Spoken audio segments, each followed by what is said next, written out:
Did you know that if you're using AI tools like Claude CoWork or Openclaw, you could actually be leaking your private data and information every single time you log in? Because AI's gotten to the point that it's so powerful that people don't even recognize what kind of privacy they're giving up by logging in and accessing these tools. But don't panic, because by the end of this video, you're going to know about 5 things that you need to make sure that you're turning on. These are going to be settings, these are going to be features, these are going to be precautions that you need to make sure that you're making so you're not leaking any sensitive information. Change number 1 that you want to make sure that you're implementing is when you're using something like Openclaw or you're using Claude CoWork, you have to understand that you can give these tools access to anything that you want. You could have them log into X, you could have them log into your email, you could have them log into your calendar and all of these different places, but you don't want to do that with your normal login. For example, if you have a personalized email, you don't actually want to give it access to your personalized email. Instead, you want to come over to Gmail or you want to come over to Google and you want to start all brand new accounts. And the way that you're going to do that is you're simply going to come over to Gmail. If you're using Gmail, you're going to click on add another account. And what you should do is actually create Gmail accounts for each of your AI bots. You could give CoWork and you could give Openclaw access to the same exact ones, but you want to make sure that they have their own access. What this is going to do is make sure that 1, they don't leak any personalized information. 2, that they don't get access to something accidentally. For example, if I come into my inbox right here and I click on this, this is going to be an invoice or this might be a receipt. And guess what? There might be information on these that I don't actually want this to be able to see, so I want to make sure that it's not actually getting access to that. And essentially what you should do is just set up with labels over here, and you could add this in with AI, different things, so that things will automatically get forwarded to your bot's email that are specific to what you actually want to give your bot access to. But please make sure that you are not making the mistake of giving it access to everything. Because if you are going to run into an issue where maybe it's your tax returns, or maybe it's a receipt, or maybe it's just something you don't want to see. You don't want that to happen. In addition to that, if you're running them 24/7,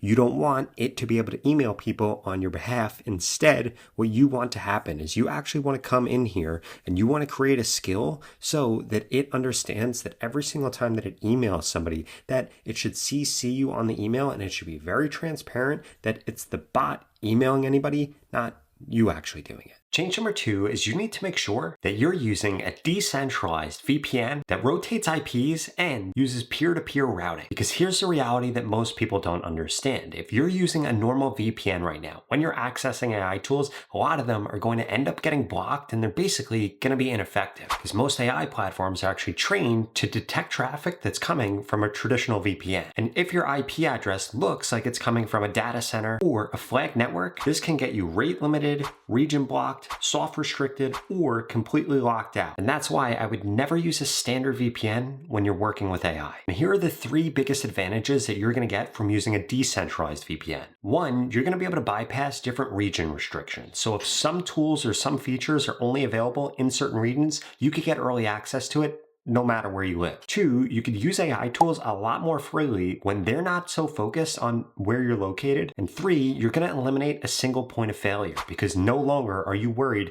about having that one VPN address that could get blocked or could get flagged. And today's actually perfect timing if you're interested in this, because my favorite decentralized VPN for this is called Your Network, and they currently have a lifetime deal on AppSumo. Not monthly, not yearly. I'm talking lifetime access for one small price. On top of that, it's also currently 75% off per user. So if you're serious about using AI tools without getting randomly restricted or blocked, this is one of those backend upgrades that's going to pay for itself immediately. So click that pinned comment below before this lifetime deal disappears, because if you miss a deal, you're going to be stuck paying that recurring price every month. And even if you're not 100% sure that you need it, I would still recommend locking it in, especially while it's discounted, because future you is gonna thank you. And if you're building with AI in 2026, this isn't optional infrastructure anymore. It's actually a competitive advantage. Now, that 3rd thing that you want to make sure that you're doing is you want to make sure that you're going through and you're rotating your API keys and your MCP access all the time. For example, if we come over to Openclaw right here, we come into chat, we can ask this, we can say,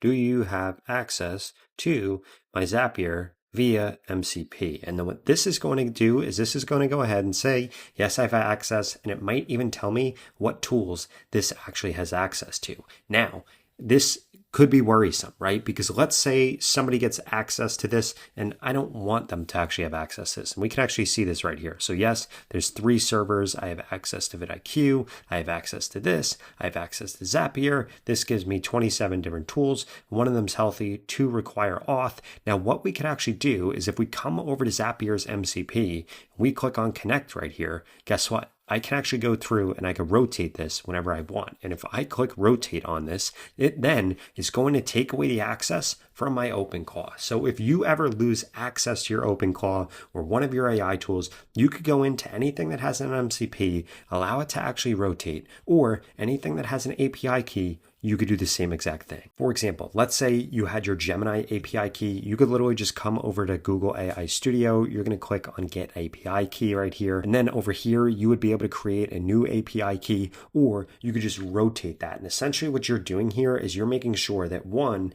it doesn't get leaked and doesn't get into anybody's hands that you don't want to have access to it. And 2, that you don't end up getting charged an insane amount of money, because this has happened to so many different people and it's a nightmare. In fact, if you come over to Reddit, there's literally story after story after story about how that somebody got API scammed and it ended up costing them tens of thousands of dollars. In addition to that, a simple Google search about Openclaw leaking API keys will go through a bunch of different articles and a bunch of different people saying the same exact thing. Openclaw leaked 1.5 million API tokens, including open API keys, and this is all happening in the background and you might not actually be aware of it. So please make sure you're coming in, you're rotating these. I don't think that you need to do it on a daily basis, but I think it's perfectly hygienic for you to be able to go through and do this on a bi-weekly or even a monthly basis just to check in and just to make sure. In fact, if I look at my calendar, literally every morning at 9 a.m., I go through all of my accounts,